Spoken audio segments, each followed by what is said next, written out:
Bonjour à tous et bienvenue sur Sub de Cook. Si comme moi, vous êtes de grands gourmands, vous allez adorer la recette du jour. Aujourd'hui, je vous propose de réaliser un délicieux carré d'or en version ultra gourmande.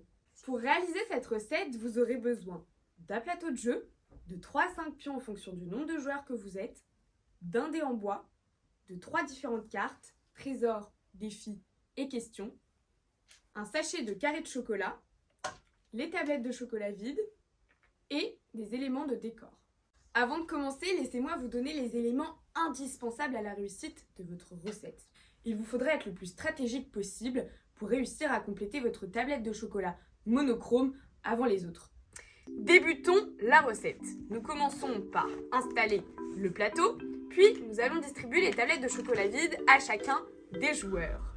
Puis, chacun des joueurs va piocher 3 carrés de chocolat. Le joueur installe ses carrés de chocolat piochés dans sa tablette. Nous allons installer les cartes dans leurs endroits correspondants, ainsi que le sachet.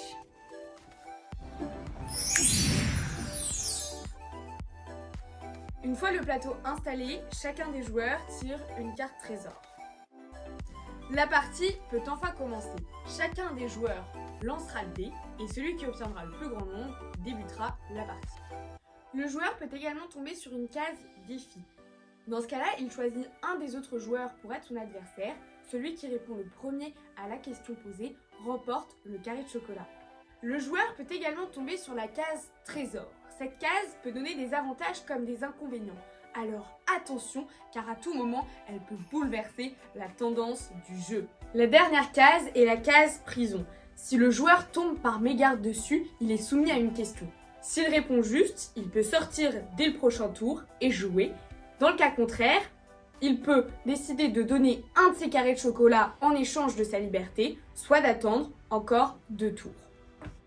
Si le joueur tombe sur la face échange du dé, celui-ci aura la possibilité d'échanger l'un de ses carrés de chocolat avec celui d'un des joueurs de son choix. Il peut aussi décider de relancer simplement le dé. Si vous disposez d'un carré d'or, celui-ci est un carré Joker, qui représente les différentes gammes de chocolat. Enfin, si l'un des joueurs termine sa plaquette mais qu'elle n'est pas monochrome, le joueur devra continuer la partie jusqu'à pouvoir retirer les carrés de chocolat ne correspondant pas à la gamme qu'il complète. Et voilà, la recette carré d'or est enfin terminée.